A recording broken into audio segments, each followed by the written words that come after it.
good morning, whatever it is. Good morning. Hi, everybody. Welcome to episode 3 of Outlaw Radio. It is I, the Outlaw Night.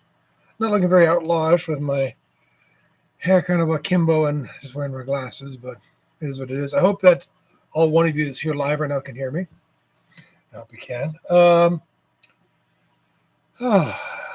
So today, I know my algorithm is going to be all over the place because, 2 weeks ago, I talked about pro wrestling. Last week, I talked about books and writing.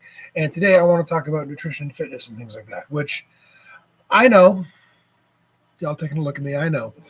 You're all taking a look at me right now, and you're wondering, what do we want to learn about nutrition or fitness from this big honking dork?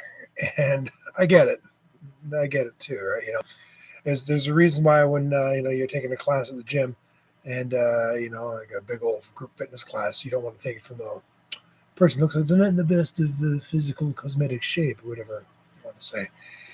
But the truth is, since I got into pro wrestling in 1995, it took me 4 or 5 years to really get a real firm handle on, what to do at the gym and what I was trying to do and what I was trying to achieve.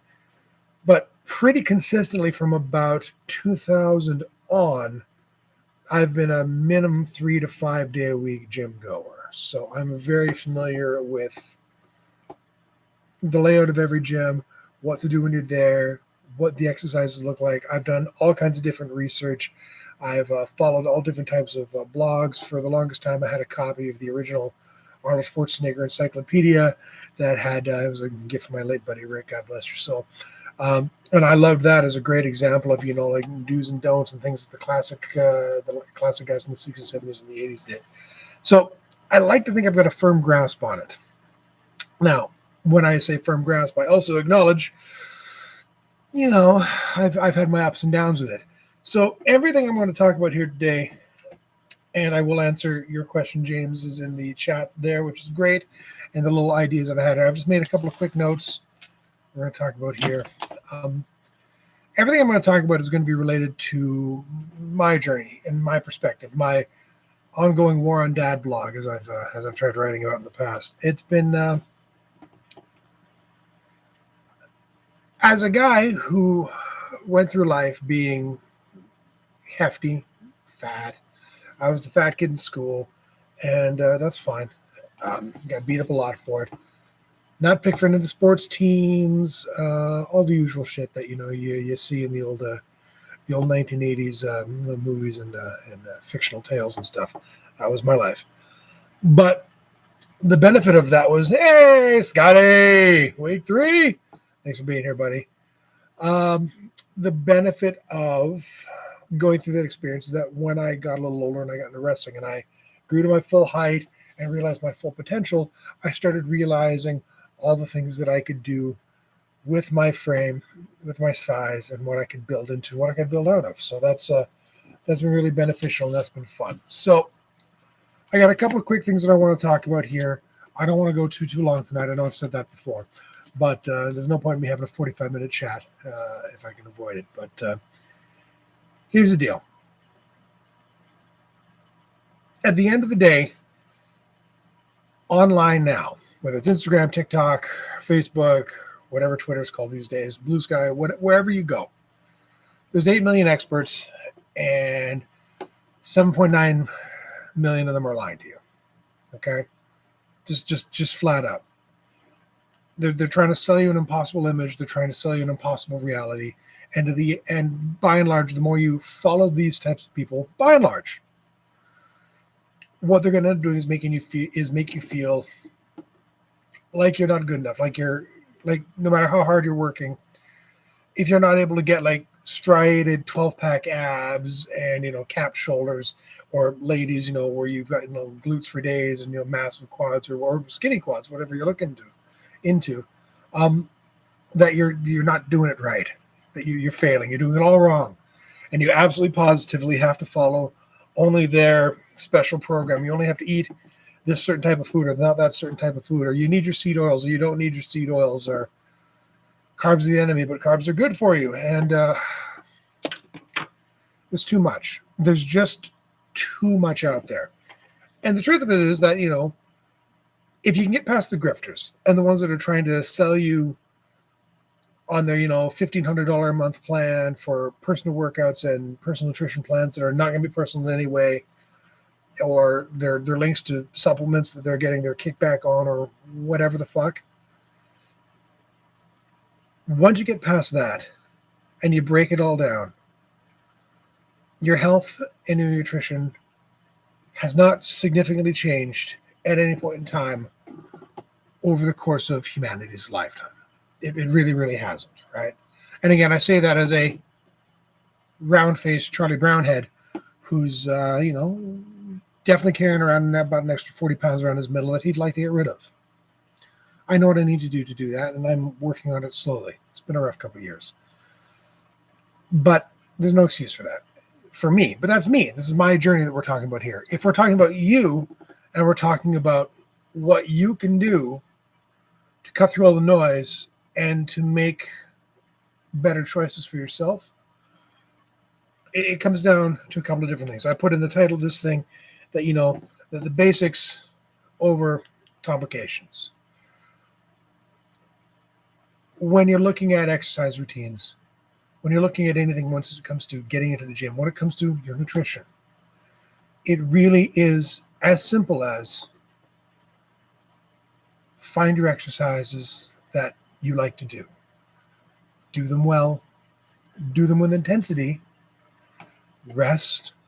Get lots of sleep. Drink lots of fluids. And for the love of God, try to eat some good food with that too. It really isn't any more complicated than that. Not for general health. And I'm talking general physical health, general mental health, general health. It is not any more complicated than that. Now, anything you want to do, if you ever want to go to crazy extremes, or you want to be the type of person who gets to spray tan the shit out of themselves and wear a banana hammock and go up on stage and compete with other people for the subjective title of who's got the best body, you need to go speak to somebody else. I can give you some directions and ideas on that, but see your doctor, see a special personal trainer, and go do that stuff. If you're a top flight athlete and you want to get into the NFL or the NBA, or you're a pro hockey player, you need to see a special personal trainer or nutritionist is going to give you what you need for your body type, your blood type, and the sport you're doing. Now, for me with pro wrestling, my goal was simple: try not to be so fat, try to get my cardio up, because a pro wrestling match is anywhere from 5 to 35 minutes, and I need to be able to go the whole time if I can, which is not something I can say I can do right now very well. I'm 50 years old. I'm doing my best. But my goals were, when I broke in 1995, I was skinny fat. And by that I mean I was fat with no muscle. And my goal was get bigger, get stronger, get faster. So I had to do a little bit of everything. And it took me probably 15 years before I finally got to 2010, where I really felt like I was at like my fighting weight. When I was running around 6'4"-ish, about 260 pounds. I could keep up with the guys that were top flight athletes that were 40 pounds lighter than me, and I could brawl with the guys that were my size or bigger. That was a tough challenge. But I did it by figuring out what I needed for me. So, by and large, go on my notes here, effort beats variety. Now, I will also quote Dr. Mike on Instagram and say, effort with good form, right?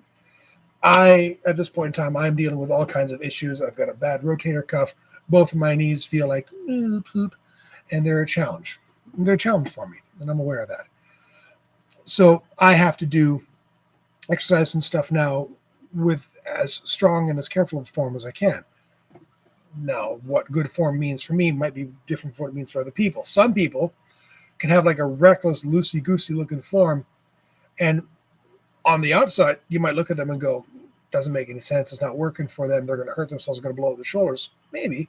But if they've trained that way their whole life and they're getting a really good mind to muscle connection to what they're doing, and they're having a great control of it, don't worry about them. In general, though, if you're doing an exercise and you don't have control of the weight, I don't care if it's leg press deadlift, a pull down, some variation of a bench press, a bicep curl, tricep, whatever. I don't care what it is. If it's not something that you can control on the eccentric and the concentric part of the exercise, then it's too much. It's just too much, right? If you have to work every ounce of your body and lean all the way back to get even 1 or 2 reps on the barbell curl, you're not doing it right for yourself. Find yourself a weight. Find yourself a level of resistance that you can comfortably do with good form between 8 and 12 repetitions, 12 being sort of the max in general. And you're off to the races. You really are. Effort's better than variety. You don't need 8 million things. I've changed my workouts so many times over the years. These days I only change them if I'm trying to work around an injury or I'm trying to, strengthen a part of my body that I find is lacking a little bit. Right? My lower back has been bugging me for a long time, so I make sure that I do lots of hyperextensions and I do lots of, core and, abdominal twists, stuff to really, really strengthen that part of my area up. I make sure that my glutes and my hips are strong. If my glutes and my hips are strong, then my lower back is strong. But that's just finding the variations that are complementing what you need to do at the time. If you're just starting out, if you're a noob, a gym noob, stick to your basics. Have yourself a leg day, have yourself a push and pull day, and you're done. Or get on in there 2 times a week and hit your whole body, get a little bit of everything. Anything you do today is better than the nothing you're doing tomorrow or the nothing you did yesterday. Okay? We're saying in one of the group chats I was in, guys are talking about that VR training is no better than a Wii Fit. Hey, if it gets you off your ass and it gets you moving, it's a win. So yeah, don't overcomplicate things. Get moving, put in some effort, a little sweat equity, get sweaty, get soaked, but effort over variety. The basics work. They just work, right? I don't care if you do a sumo deadlift, a reverse or stiff leg deadlift, or Romanian deadlift. If you load up a barbell or a set of dumbbells and you lay them on the mats, you grip them firmly, and you can stand all the way up with them, get a good flex to the top, and slowly lower them down, it works.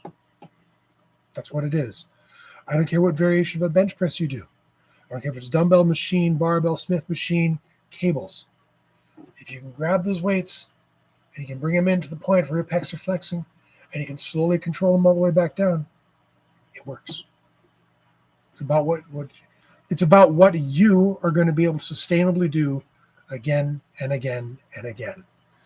Because here's the worst kept secret about health and fitness.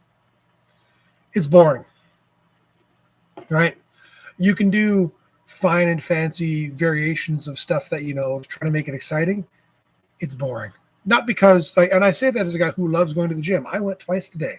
I went lifted weights in the morning, then I went back after dropping my kid off from school, and I did another hour in the cross trainer. I needed to sweat. I ate like poop yesterday. I needed to sweat, and I'm glad I did it. But it's doing the same sorts of things over and over and over again to get the results you want. You want to get a little bigger and stronger? No problem. You need to eat more protein because that'll build your muscles, and you eat more carbs and fats to give you the energy to build. Got to be in a slight calorie surplus in order to build that extra muscle, to build the extra body size. If you're like me and you want to, drop a few lbs, well, then you still got to train just as hard. You still got to eat lots of protein to keep your muscles nice and strong, but find other areas where you can cut back in the calories, and over time, with consistent effort, it'll come off. And that's really the secret of this. No matter what anyone tells you. Dalton told this to me years and years and years ago, and it's remained true ever since. Thank you, Darren. You cannot outtrain a bad diet. I clearly enjoy my runs to Burger King, probably a little too much. I certainly opened up a bag of Rippled chips last night with the intention of sharing with my daughter. Guess what? My daughter was on here yesterday. But I am now out of chips. Nutrition comes down to keeping it really, really, really simple, right? Find the foods you like that are good for you, have a reasonable amount of it, try to prioritize protein and fibers and vegetables, and you're good. But I say that with the intention of, for the average person who's just trying to get in better shape, who just wants to feel better about themselves, do not go on massive calorie restrictions. Do not punish yourself. Do not, give yourself shit every time you have a cookie. Like this weekend, if you're, part of our friends in America, United States of America, having the Thanksgiving Day parades and stuff, just eat this weekend and enjoy it. Have lots of turkey, have lots of meatballs, have lots of ham, have all the pie you want, enjoy all the fixins, and then get back to, regular eating and stuff again on Monday.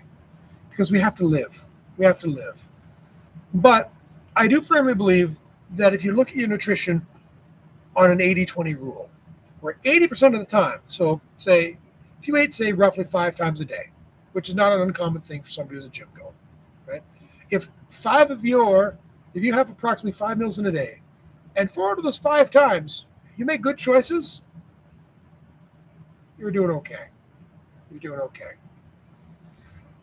If you're a strict person, Monday through Friday, Monday, Tuesday, Wednesday, Thursday, you're having, really good 250, maybe even as high as 300 calories restricted per day. And on Friday, you let it go a little bit. Over the course of a week, that calorie deficit is gonna add itself up. But you have to live. You have to live. Again, this can be very boring. Weight training can be boring. Cardio can be boring. Nutrition can be boring. If you don't do the things you need to do to make it sustainable for you, it's not worth it. You're not going to want to do it. And I know that because I've been doing this again, as I've said, probably 25 years. And every time I've failed is because I went too hard in one direction.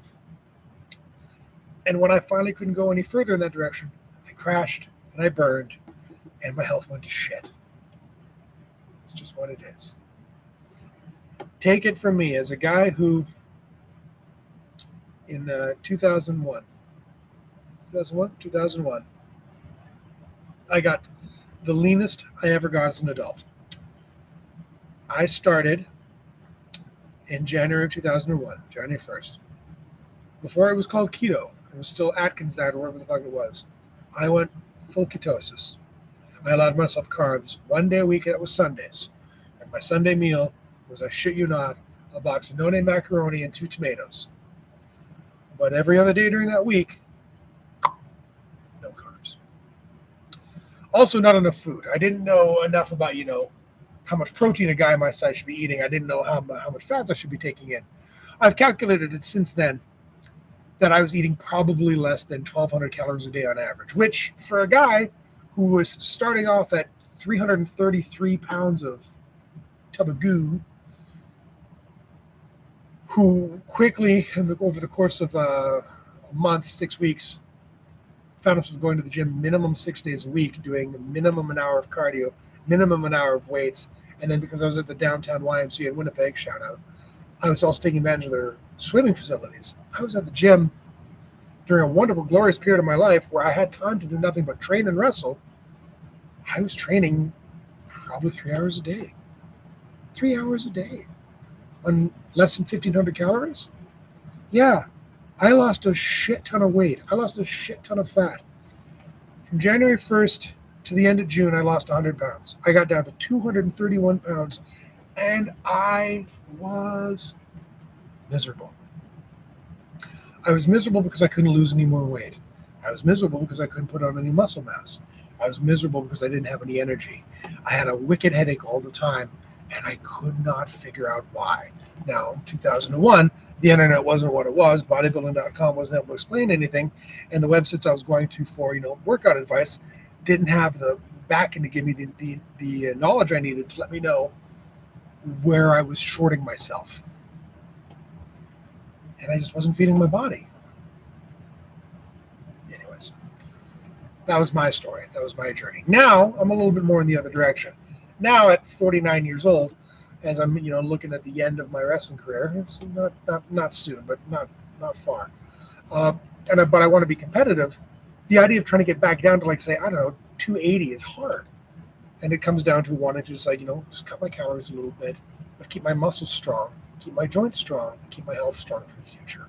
So how I'm doing that right now, if anyone asks, because I'm not terribly good at being consistent with diets over the course of time. So I'm actually trying intermittent fasting right now. I've had some success with it over the past. And I want to make it very clear. Fasting has many benefits, but it's not a cure-all. It's not a cure-all for weight loss. What it is good for is cleansing your system, I find. I find that I'm much more mentally clear. And I've only been fasting for 2 weeks now.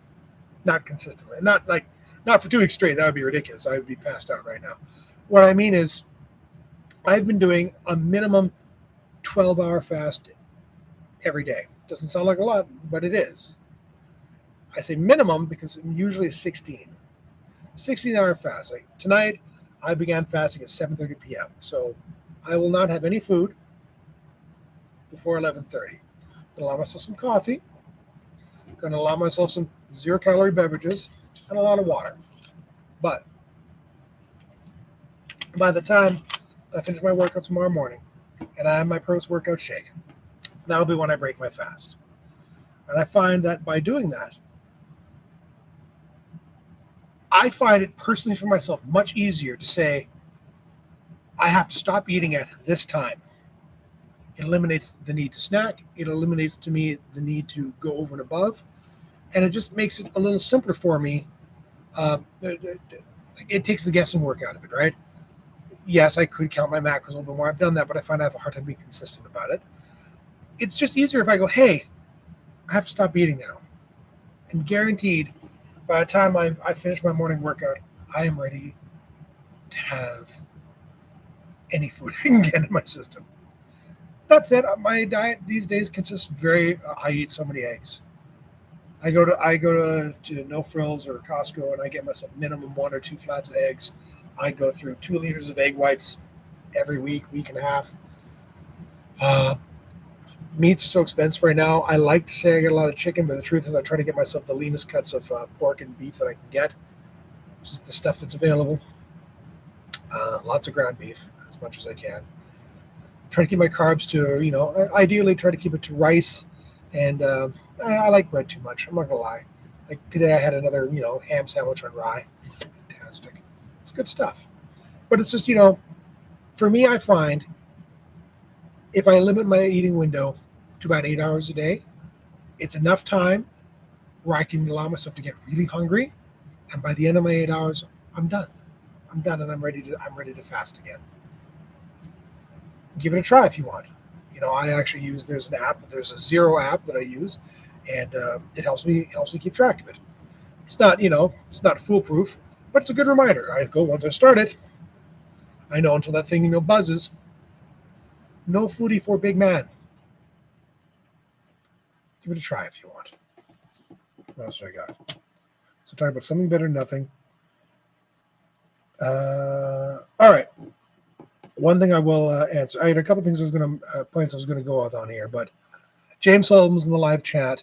Thank you, James, for showing up. By the way, I know you're over in the UK, so I appreciate you taking the time to put a notification in here. So I hope you're listening to this later on.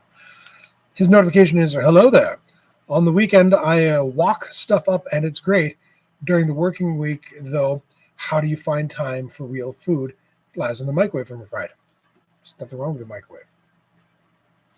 If you are the type of person who enjoys cooking and likes to pre-cook as much as they can for the week, and get yourself a nice series of containers, maybe not Tupperware. I like the glass ones I can get at dollar stores these days, silly as that is. Nice glass container. If you want to be really serious about that and prepare yourself, like say lunches for the week for work, fantastic, right? Microwaving them up is not a big deal. I use a microwave all the time. Honestly, I use a fry pan far too much. I need to get an air fryer. My girl tells me I need to get an air fryer. Maybe one day. I don't have a lot of counter space anymore. But that's okay. If you enjoy cooking things up on a walk, take your time on the weekend, walk away, But, make sure you portion it out. If you got yourself like Monday, Tuesday, Wednesday, Thursday, Friday, and you can do that, fantastic. Get ahead of it. During the rest of the week, I just try to be consistent. Again, when I have to go out for the day for work or whatever, I will try to, prep my meal the night before. If I'm making dinner, I make enough at that time to prep for my next day. I try to always have an idea of what I'm making for dinner when I wake up in the morning. Pull that shit out of the freezer, have it away from in the sink or in the fridge if I need to. That when I get home, it's not a huge prep. Slap it in where it needs to go, giggity, and then you're done. So James, that's what I do. How do I find the time? You just got to be consistent, right? If you just make it part of your day, it's the same as going to the gym. It's just you've made it part of your day, and that's what it is. That's what it is, man. Good luck to you. Thank you for checking it out, and I really appreciate it. Oh, my goodness. So many things along the way here. I didn't want to talk about personal trainers and the pros and cons of them. Here's the deal. Much like your fitness influencers you find online, in my opinion, this is just my opinion, most of the personal trainers you're going to find in most commercial gyms are fine people who do want to help you, but they have quotas and they've got situations they got to meet. That's not, and I do not want to overly generalize. They're good people who I do believe are trying to help, but I'm not sure if their motivation is really all that about what you need so much as what they can provide to you. Does that make sense? They are offering a service, and that is an important service, and I do not mean to diminish them. I've got many friends that are personal trainers, and I've got many of them that do a very good job. One of my good friends, Jordan, was a great trainer for a long time, and he helped me out. My buddy Brad was my personal trainer for a little bit as well. He knew what I needed. He never got in my way about it, and he gave me the right type of advice I needed at the time to get myself in better shape. And I'll tell you, the benefits of a trainer are that if you find a good one that is willing to listen to you and work with you and make it personalized to you, you will have all the guesswork taken out of your day. You'll know, hey, when I get to the gym, I've got to do X, Y, and Z, and then I'm done. And then when I go home, I've got all this food already laid out because I was told I needed to buy X, Y, and Z. The problem with that, it is expensive, and it should be. You're paying for a service from somebody who's hopefully a qualified expert in their field. And of course, there's many different certifications out there and many different ways for people to, get these certifications. Some of them might be worth more than others, but again, if you want to go the personal training route, I do not blame you, especially as I understand for a lot of people who are intimidated about going to the gym. I really do get that, right? When you have a trainer, you're going to go meet somebody and you trust that they're going to, walk you through, show you what you need to do so you don't feel silly or don't feel as silly. I remember those days. And you're worried about hurting yourself or whatever like that. I will say, though, if you're not comfortable with a trainer or you don't know if you can afford one, I guarantee you know somebody who already goes to the gym. I guarantee you already know somebody who already goes to the gym who'd love to go with you. Right? Somebody who, knows the way around, has a good time with it. I assure you, I never really made any true gains in the gym unless I go on my buddy Rick.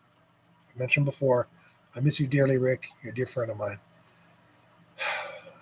He's passed on for 8 years now. But having the knowledge that I was meeting my friend at the gym and that he and I had similar goals and had similar backgrounds, and we were going to do it together, giggity, and we were going to lift together and going to work together and sweat together. Not only did it become a learning experience that improved our bodies, it improved our minds, and it was a social outing. It was, 3 days a week minimum meeting up with Big Rick, and we go throw some iron and tell some stories and have a laugh. And again, it made the process more fun. And if it's more fun to go, then sustainable, and you're going to want to be there. And remember, effort beats Friday. And the only way you get the effort is by showing up and doing the work. Those are pretty much all my notes. I'd hope to have some more questions, but I'm mostly just doing this for me anyway. Speaking of doing this for me, I hope that if you're listening to this and you've made it this far, I'm wondering if there's anybody who'd be interested in me doing my Warren Dad vlog as a actual video vlog. For a while there, I tried doing it in writing, and I couldn't keep up with it consistently. Then I moved it into my other blog over there, which I'm still not consistent on that one. Sorry, guys. I'll have more to say soon. We got December 19th shows coming up. But as I'm here at this point in my life where I am on the journey to try to get back into fighting shape, and I've got the knowledge of how to do it, I've got the will to do it most days, I'm wondering if there'd be any interest in them doing that. And I'm not talking about a big, fancy thing, and I don't really want to be one of those fucking tripod assholes at the gym. But if there's interest and you think you'd care to watch, then maybe that's something we want to do. If you're interested, leave it in the comments or shoot me a DM or whatever. And I don't know, might be fun. You know, I can talk about my struggles, talk about what I'm doing, show you the food I'm making that day, and maybe just break down some of my workouts. Anyways, that's all I've got for today. Next week, I'll be back. I'm not sure what I'm going to talk about just yet. So let's leave it wide open. I've talked wrestling, books, fitness. Let's talk next week. I'm going to leave it here. I'm open for suggestions. Anything you want me to talk about next Wednesday, fair game. I'd love to have it. I'd love to have any ideas, any suggestions. I'm welcome to them. In the meantime and in between time, thanks for coming out to Outlaw Radio. I will be back. I've been enjoying this process very much. Thank you for everyone who showed up and stayed all the way through. Thank you to the 3 likes. And I am hoping to start regularly uploading some matches from the vault. I've been puttering around with my my software and my VHS player. So I'm going to try to get some stuff from early in my career and start putting them up online. Once I get the thing sorted out, in addition to doing once a week here, I'm hoping to do maybe Monday nights from the vault and see what I can find and see if the quality is worth even doing the upload on that. Anyways, thank you for coming out. Thank you for checking me out. I hope you're all doing well. And yeah, Outlaw forever, baby. See you next time.